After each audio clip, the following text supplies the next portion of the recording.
Good morning, everyone, or good afternoon. Make sure that I see everything here. Welcome to Family Leaders Flex Your Power with Marilyn and Lissette. We are so excited to have you this afternoon. My name is Adina, and I will be moderating today's session. I'm going to also be monitoring the questions in the chat. And if you have any issues, feel free to send me a direct message through the Zoom chat.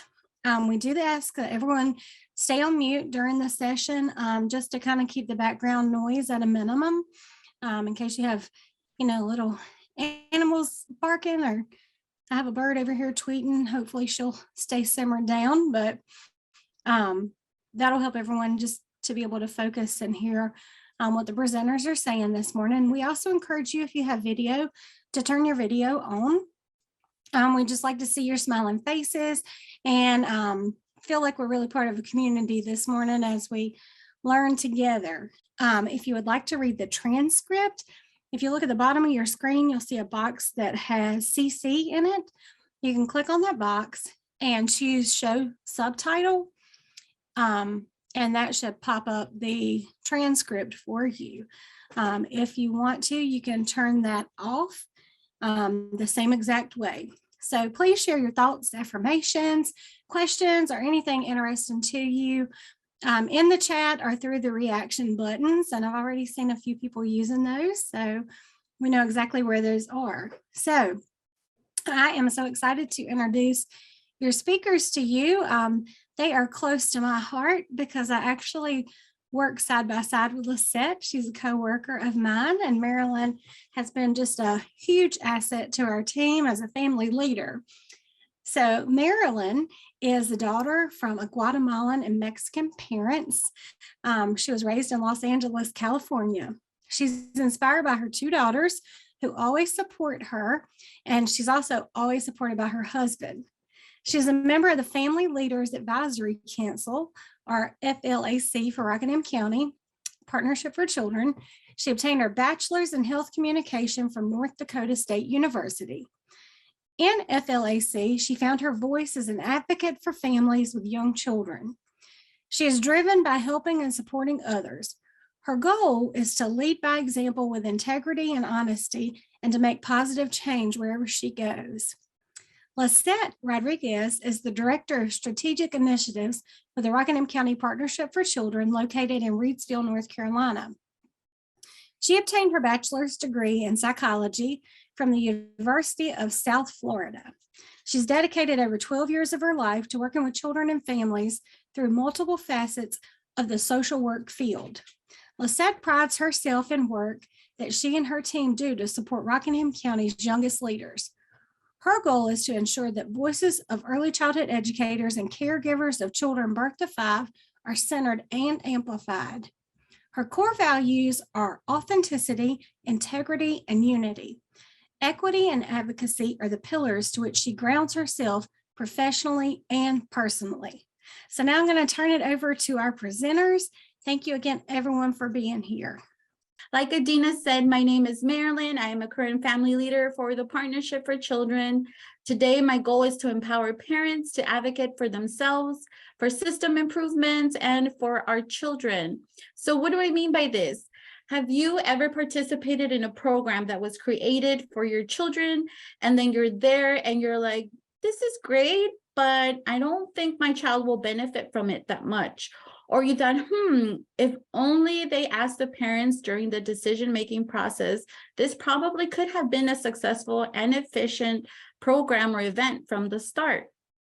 So there is a way to voice that. That is what family leaders do. We are the accountability portion. We help organizations figure out what's working, what's not working. So think about it. If we don't participate as parents, we will keep seeing programs that are not as beneficial for our children. And in a way, it ends up being our fault as parents for not speaking up and being involved. So again, if we're not engaged as a parent, the dialogue will not move us forward. if we do engage, the organizations that you do partner with will be thankful, because then they're not wasting time, effort, and resources on programs that do not benefit our children. And instead, it will improve programs that do benefit our children.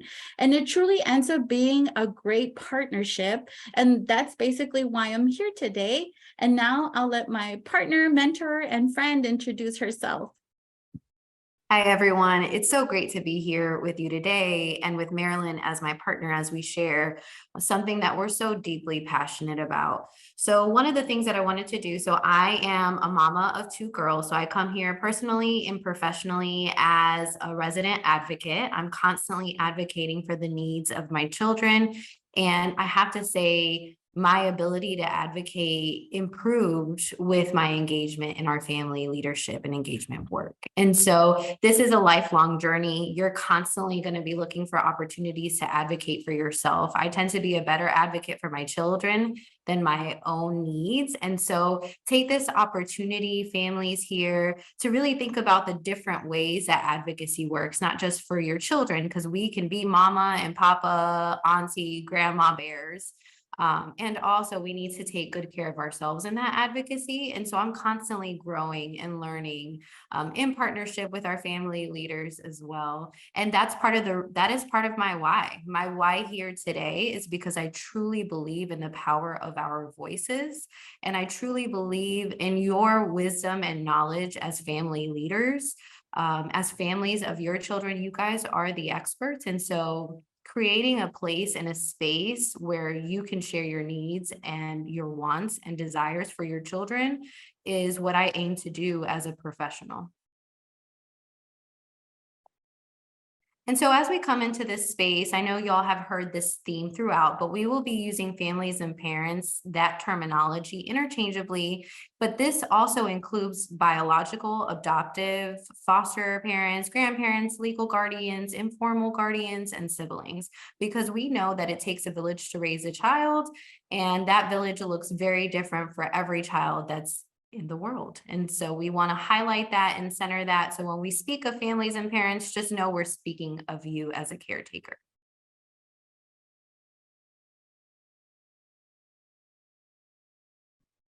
So the purpose of this workshop is to empower families to be involved in the decision-making process with organizations that serve your children. So today our focus will be 3 different things. We will use a continuum. Essentially, it's a chart that organizations are using as a tool to identify the different levels and types of family engagement. We will also be sharing tips for each level in the continuum from the perspective of a parent and from the perspective from someone that runs or supports a program. And in the end, the goal is that you will be able to identify where you want to be in the continuum or how you want to move forward in the continuum. Perfect. And before we get into the meat of things, we want to get to know our audience a little bit more. And so I'm going to stop sharing so that I can see your faces for those of you that are available to get off on camera. And for those of you, the way that the spirit moves you. So how are you coming into this space? And I can go ahead and share first. I'm coming into this space with excitement and joy and pride. So instead of, I should have used one word, but that's all the feels that I'm feeling right now. Does anyone else want to share how they're coming into this space?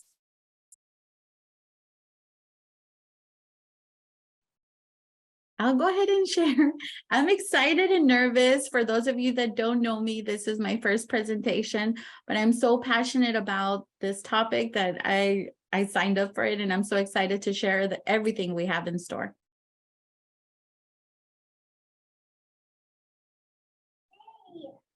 I'm excited to see the presentation and also to hear the like the dialogue that it brings up, because I know it's really important. And usually when you start talking about really important stuff, things just start to pop up in your head. So the dialogue gets really, really good. Yeah.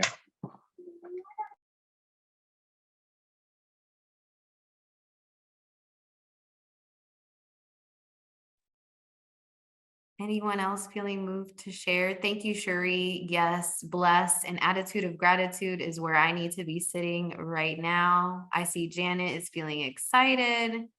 Great. Let's keep it going, but please feel free to add those things in the chat as you need, because we want to hear from you.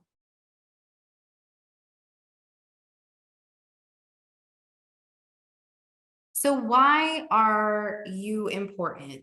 I want y'all, before I start going into all the reasons why I think y'all as family leaders are important, I want y'all to chime in and think about, why is your presence and your lived experience and sharing that with people who are making decisions about services for your children, why are you important in that decision-making process?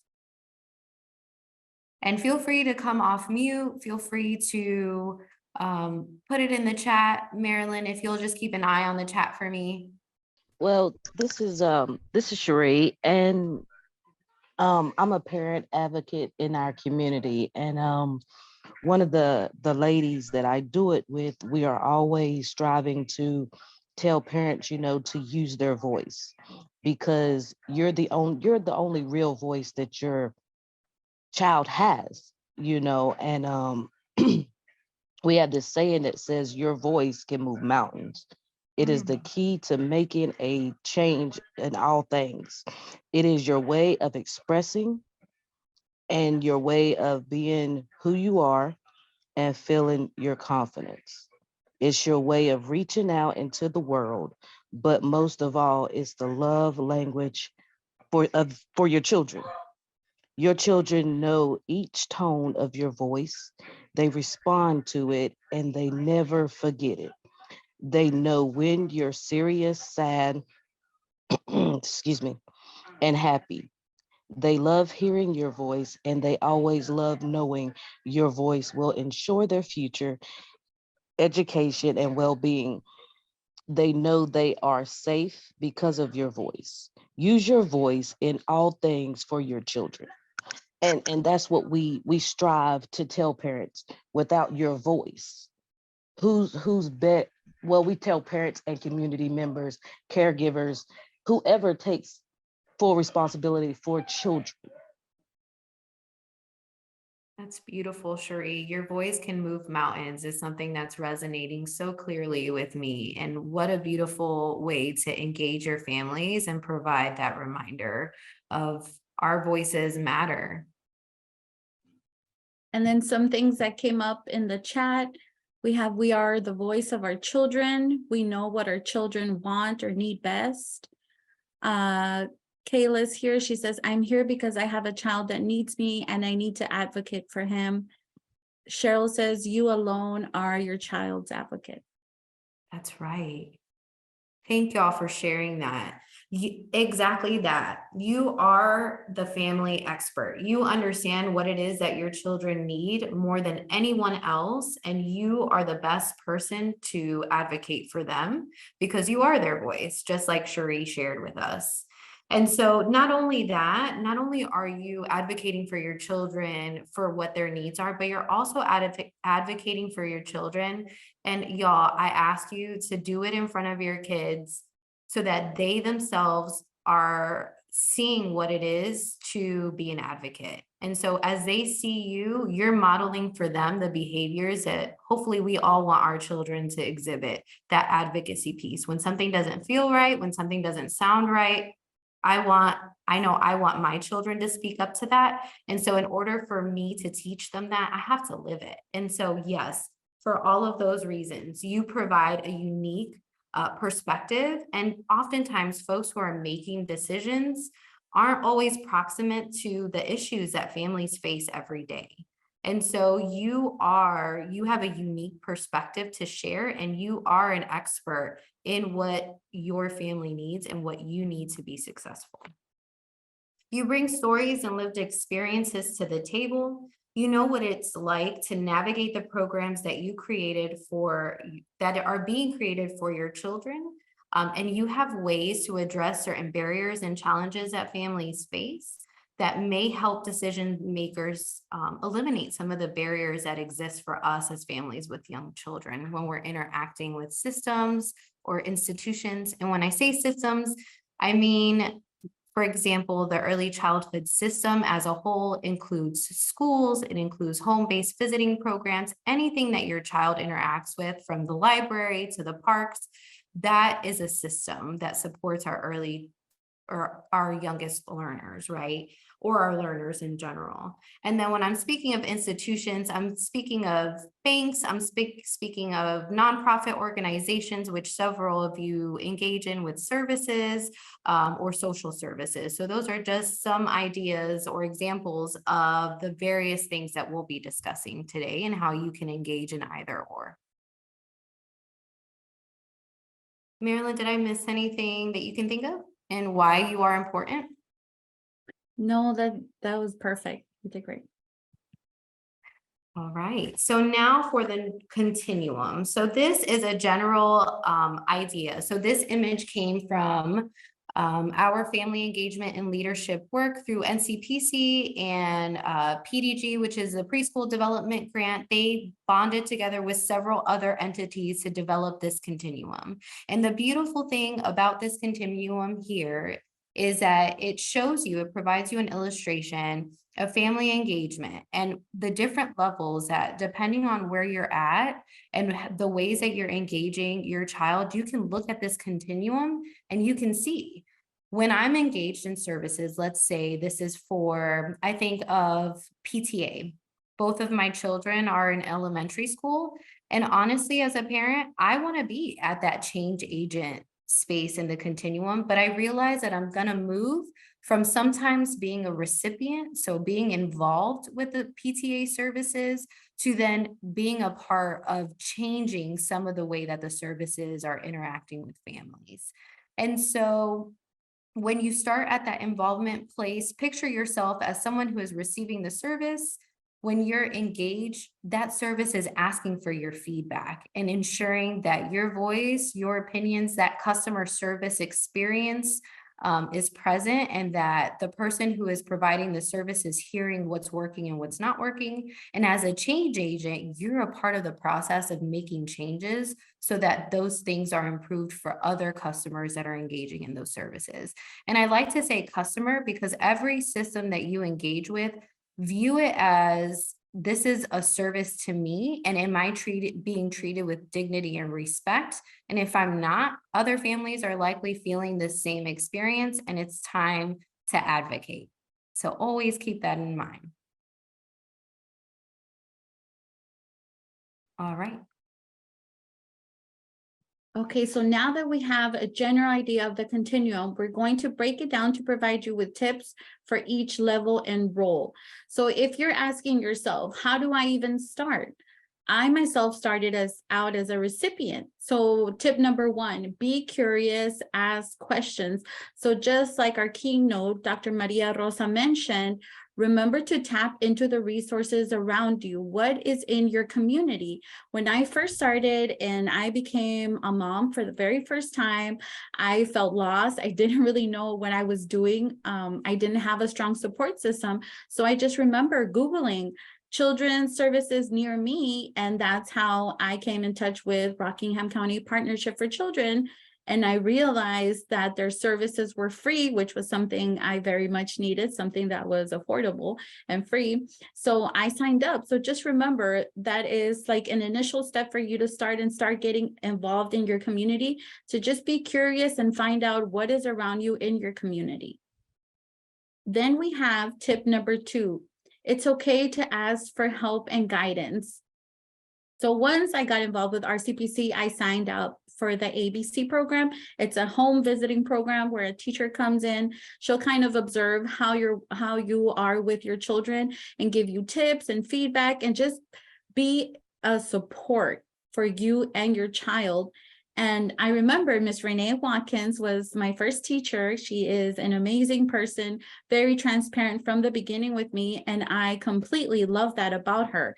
And every time we would end our session, she would ask me, what do you need, Marilyn? And initially, I was shy and I would just say, oh, I'm perfectly fine, we're okay. But in reality, in my head, it was about to blow up because this new mommy role was stressful. So I really had to push myself to force myself to, it's okay for me to ask for help and guidance. So next time she would come and we would get to that part where she would say, what do you need, Marilyn? I would push myself and say, actually, you know, I really need wipes. I really need diapers. If you have any, if you can support me with disciplining my child in a positive way. And she always came through for me. And then my last tip is build and strengthen relationships. Why? Because you've heard this saying, it takes a village. We really can't do this alone. So when you find a community that feels beneficial to you and your child, invest in those relationships. So that's what happened with me and Renee. She started coming over my house as part of the ABC program, and without even realizing it, it became a friendship, and I started to share with her my concerns in my community.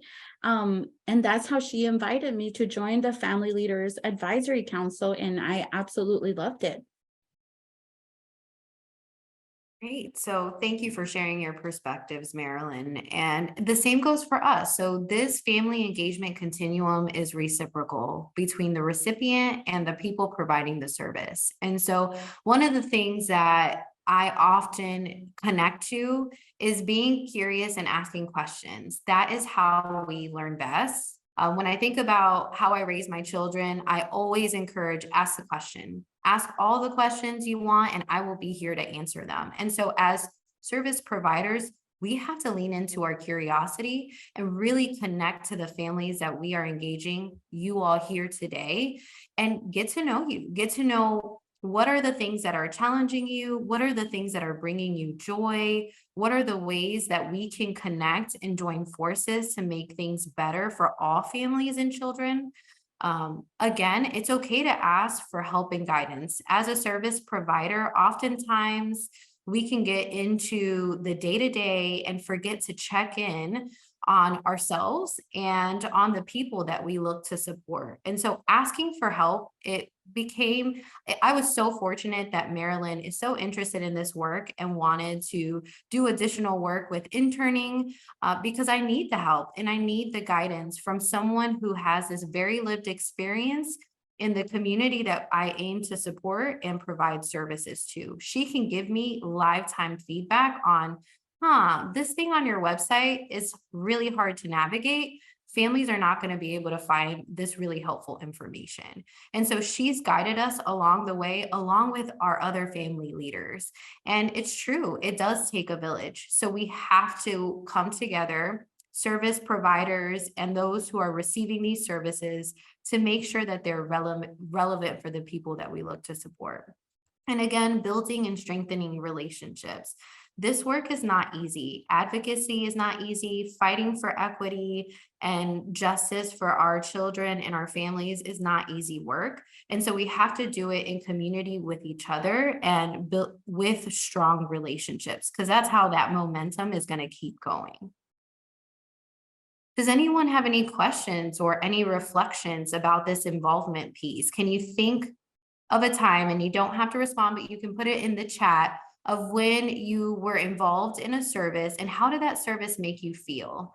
Good, bad? What were some of the things that you felt like could have been adjusted to make you feel more involved or included? Or what are some of the things that did happen that made you feel like you belonged in that service and that service was made for you?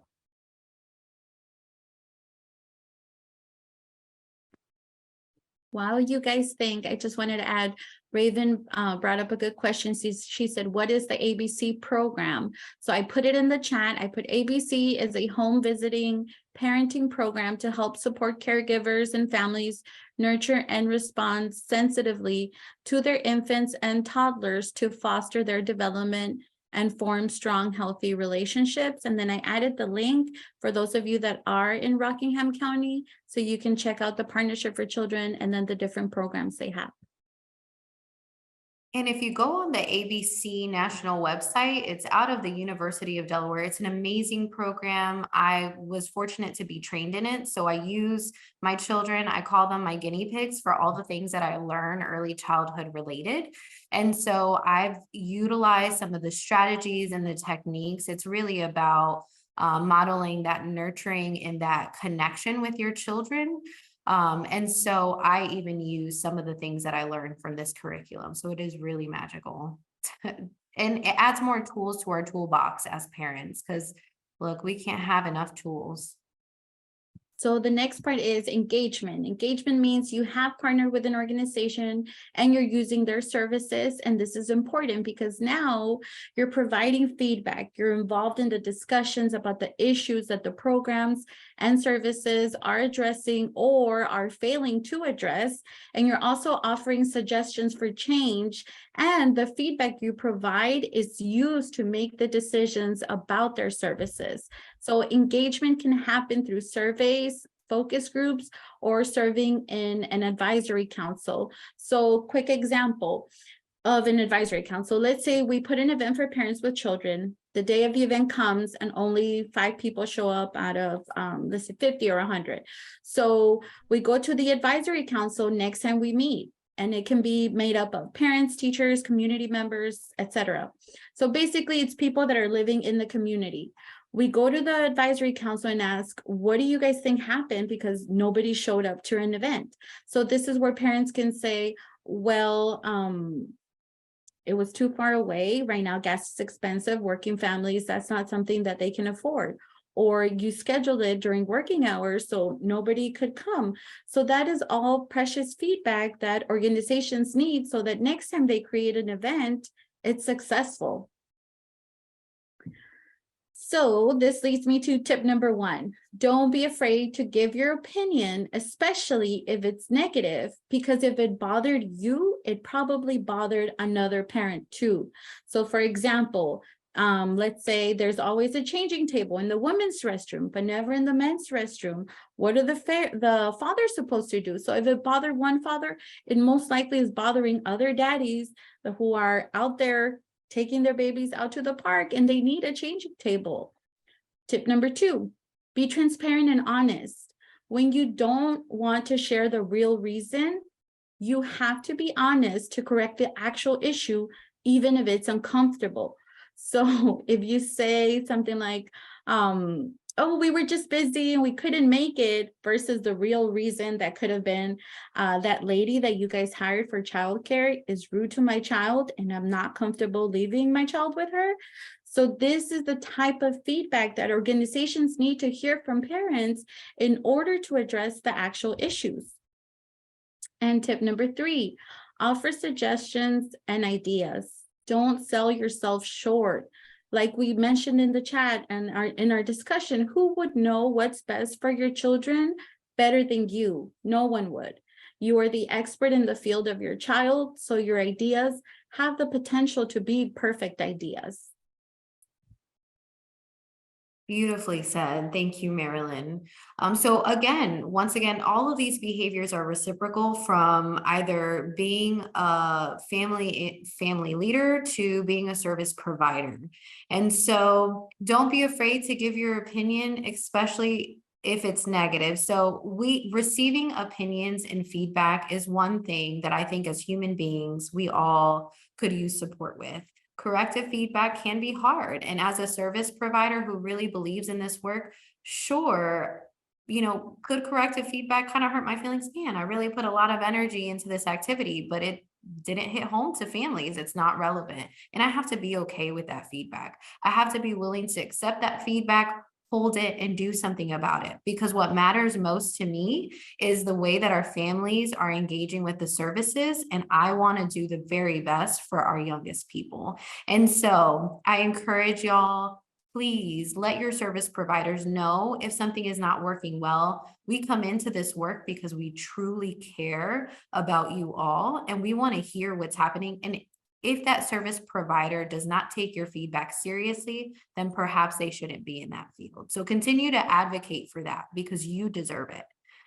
Being transparent, honest as a service provider, as someone who is partnering with this family engagement work with my other colleagues, being honest about what's available, what is challenging us, and why.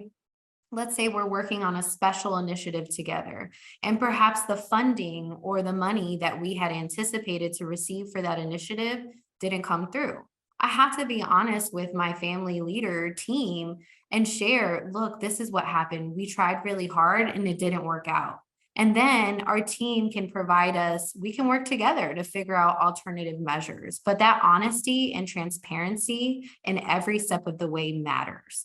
The same goes for everyday ask. If I ask a family leader to engage in something, I'm going to be 100% honest about what the expectation is. And at any point in time, our family leaders or the family leaders have an opportunity to say, you know what, I don't want to do this anymore. And so that honesty and transparency goes a long way, because you need honesty and transparency to build trust. And in order to engage families in a consultant partner way, that trust has to be there.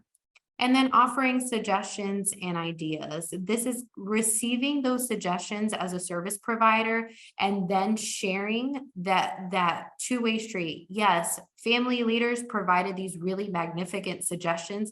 Look at how they showed up for example, we had the opportunity to have family leaders feedback on an all-inclusive park.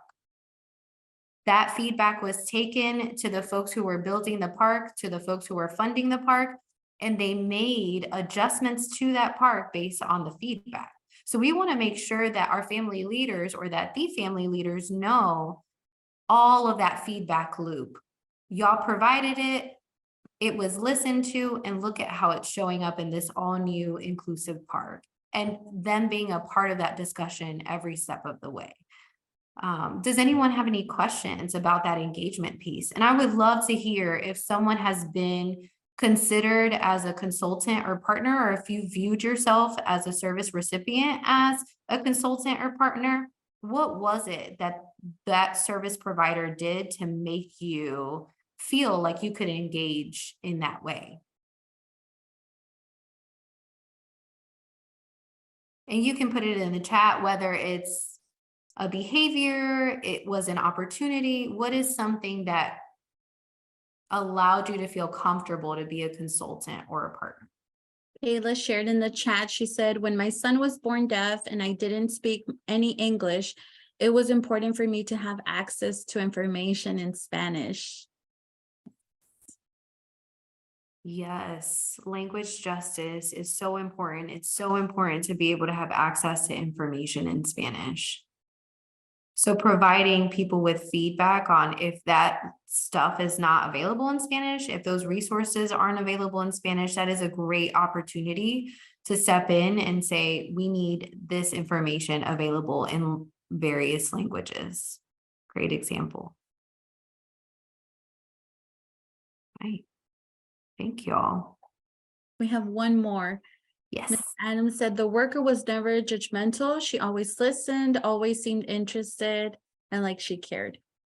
Yes, that matters, right? People can sense us. People can see us walk into a space and tell if we're off, if we are frustrated. So coming in with an open heart and an open mind and curiosity and interest in the people that we look to engage, that matters. And it creates a culture of belonging that'll allow families to feel like that they can be a consultant or a partner, that they can provide honest and transparent feedback and ideas. Thank you all. Okay, so what we get when we partner with family leaders like you, we get a better sense of what families need, because again, y'all are the experts. And I'm going to say that 100 times, because I, as a parent, sometimes need to remind myself that I'm the expert in my child's life. How programs and policies actually work, right? As service providers, sometimes we think, wow, this is an amazing program. This is an amazing activity because we ourselves believe in it. But our families may not be feeling that. The families who are engaging with it, our customers, our constituency, they may not feel what we think we're projecting. And so it's crucial that we involve them in decision-making and guiding our work, because they're going to let us know if these programs are actually doing what we think they're doing. Where programs and policies are succeeding and what unexpected benefits might exist. where there are barriers and challenges that could be addressed, right? Because along the way, barriers and challenges increase or decrease. And we know COVID hit, nobody knew it was going to happen, but then new challenges presented themselves. And we as an organization had to keep up with those challenges in terms of how it's affecting families. And the only way we could naturally do that and do it authentically and do it well is by constantly being in communication with families who are experiencing those challenges directly. How different families experience the program or policy. So this goes along with equity, right? Some families may experience a service or a program in a different way than other families do. If, let's say, there is a parenting education program and it was developed for people who live in Chicago or New York, that might look different for people who live in rural communities like Rockingham County or in the mountains. And so we want to make sure that while it could be a great program, it may not be a great fit for the community that we're looking to support. And so being connected to families and constantly having that feedback from them, make sure that we're not wasting our time, energy, and our families' times and energy in providing a service that's not beneficial or relevant to them. And what it means for families when programs and policies don't work. What is the larger impact, right? Because we all have good intentions when we develop services as nonprofit organizations, but it's not about our intentions and what we aim to do. It's about the way that it impacts our families. And so y'all matter, your voices matter, and we want to hear from you. Y'all deserve it. How this work overlaps with other needs or experiences of families. So it's important to consider all the ways that our work is impacting, overlapping with some of the experiences that our families are facing.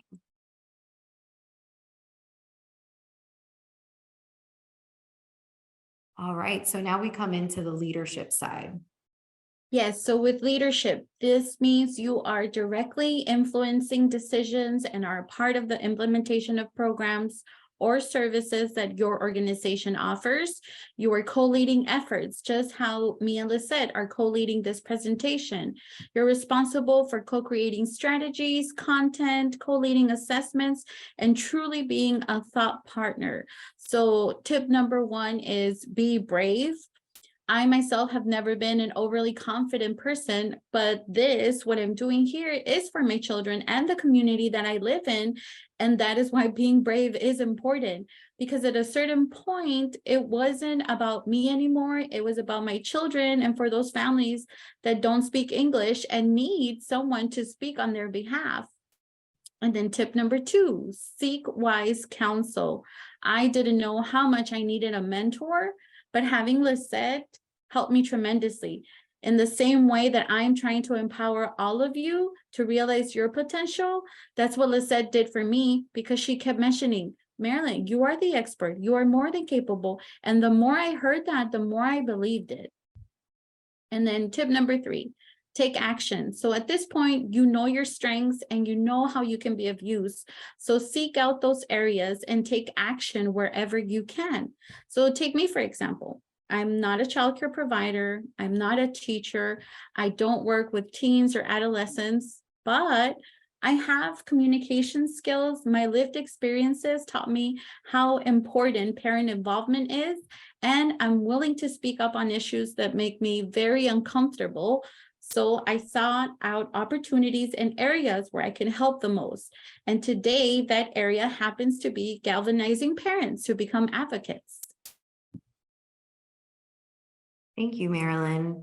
And that goes the same with us as service providers, right? We have to be brave to engage in true family leadership work, in engaging our community and constituency or people who are receiving our services and hearing out what it is that they're saying. And that takes I was going to say braveness. That's not a word. That takes courage. Seeking wise counsel, the folks who are receiving our services are the wisest counsel that exists, right? They know what's working, what's not working, how they can receive the service in a way that is efficient and effective and made for them. And then take action. When family leaders become change agents and they decide that, you know what, I want to be a part of decision making, I want to be a part of facilitating pave the way, allow folks to take center stage and let it go. Let our family leaders shine, let them stand on that platform and share what it is that their wisdom and their experience is and their stories. So I like to say, make space. And that means giving family leaders the mic. And so we're going to see this in action. This was we had a roundtable with the city of Reidsville, and that's in Rockingham County. The city of Reidsville was looking for feedback from families with young children or children in general on how to best support their employees.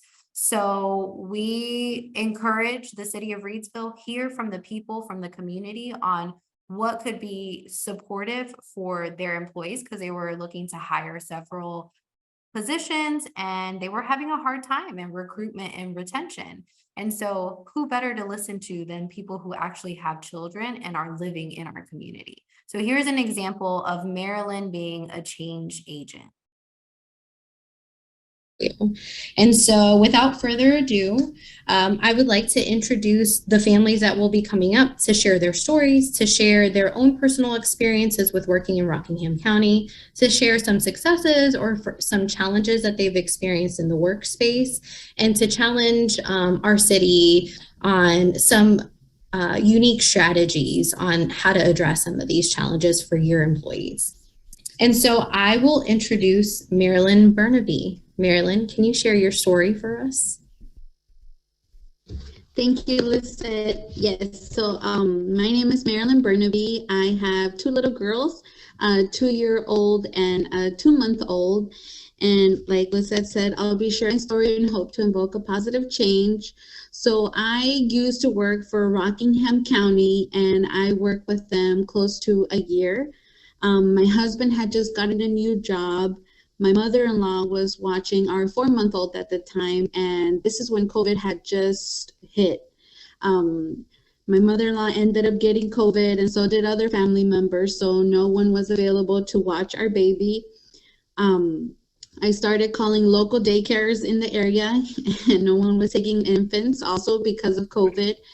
And I let my employer know, and I asked them if either I can work part-time, if I can work remotely, come in after hours, even offered to come in with my baby if that was possible. And they denied my request. And I was basically forced to resign. They emailed me a letter stating that I had already exhausted all hours possible and that they were letting me go.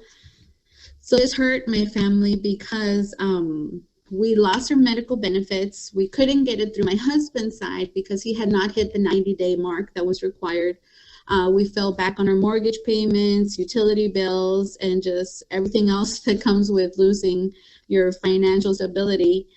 And so there was a new mom, college graduate, bilingual with a strong work ethic, fired for the very first time in my life because I had no childcare.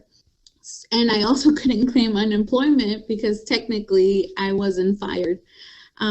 So I challenged the city of Reidsville to work on, like you guys were mentioning, provide either on-site daycare for families that need it, partner up with a local daycare so they can take their child there, or even offer the flexibility of being able to work after hours or remotely. And then the second challenge would be to be able to review benefits policy so that benefits can start from day one. And so that is a beautiful example of a family leader being a consultant and a partner, right? Because at this point, she's not a part of the decision making. She's not sitting with the city of Reidsville and saying, oh, we should really, really consider these benefits and voting on it. But she is providing feedback on what would be helpful, what would have been helpful for her as a family while sharing her story. So you'll see a lot of the tips illustrated here in that video of her being brave, providing feedback, and consulting with the city of Reidsville in what really works best for families. If you want to attract and engage employees, these are some of the ways that you can do it based off of my lived experience. And so now we move into that change agent side of things, right?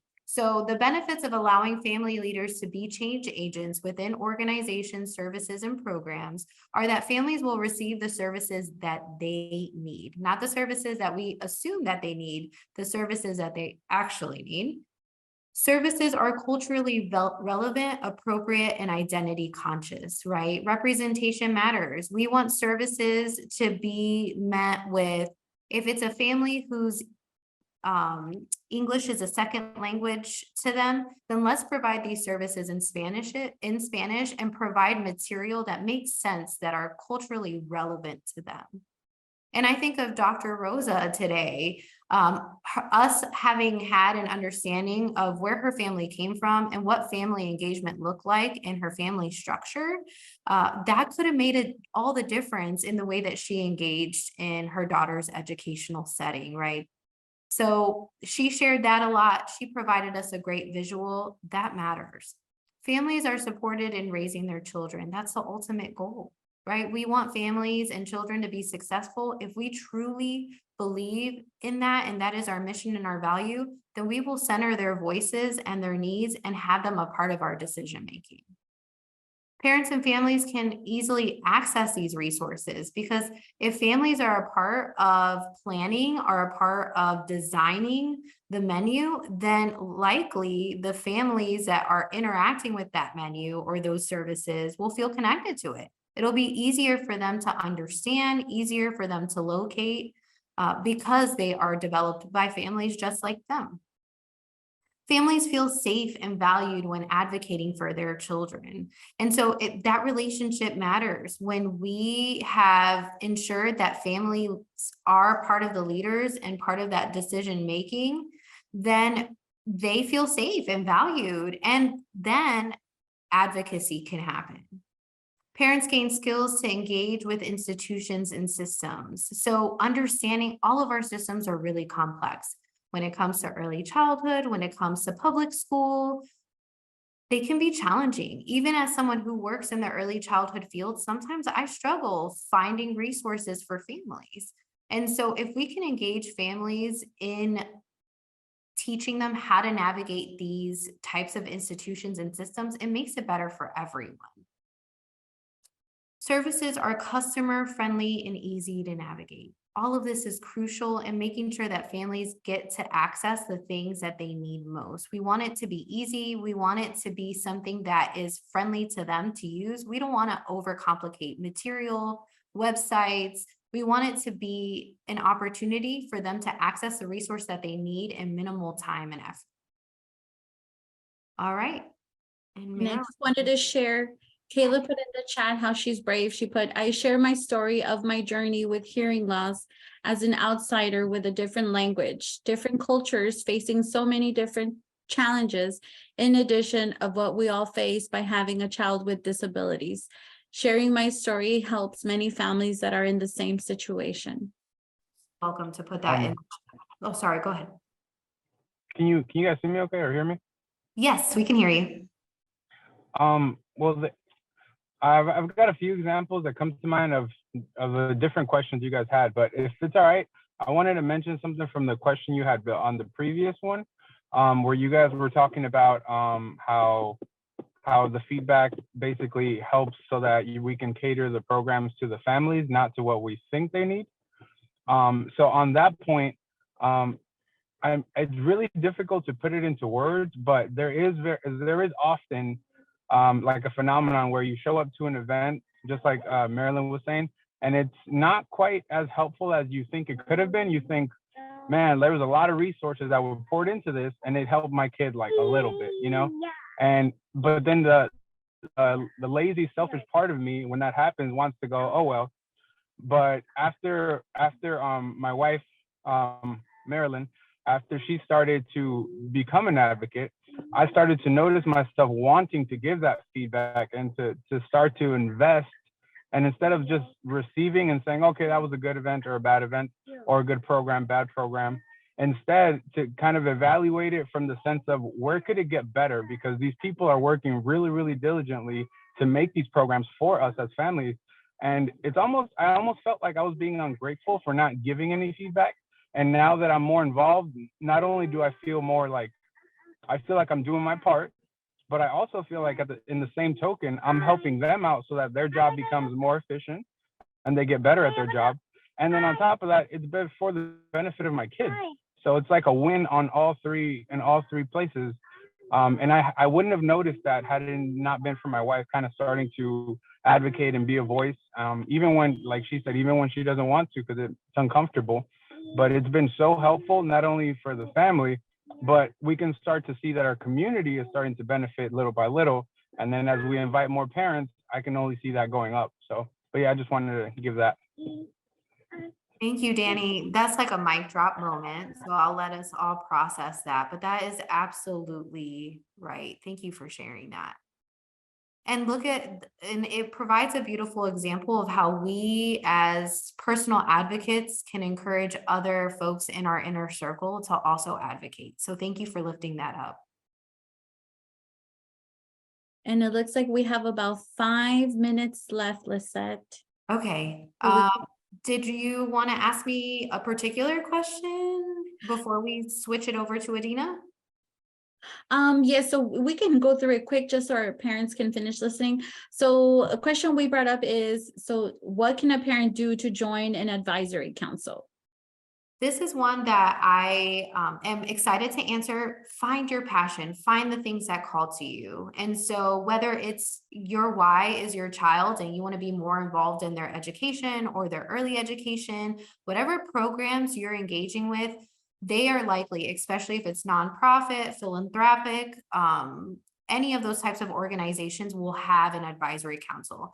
An advisory council is a point of accountability. And so that is how organizations prove to the public, to the funders, that they are accountable to the community that they're serving. So find your passion. I say, if you are interested in working with young people, adolescents who are dealing with incarceration, find a program that supports them and see if you can volunteer, get involved, or be a part of an advising committee or council.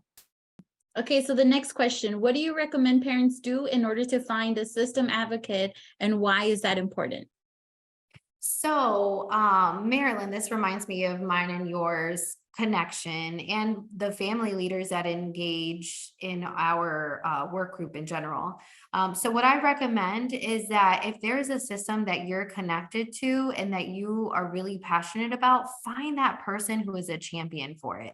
You'll spot them in a room. They're the people who you gravitate to, who say the things that, wow, make you think, and that make you more curious about the work.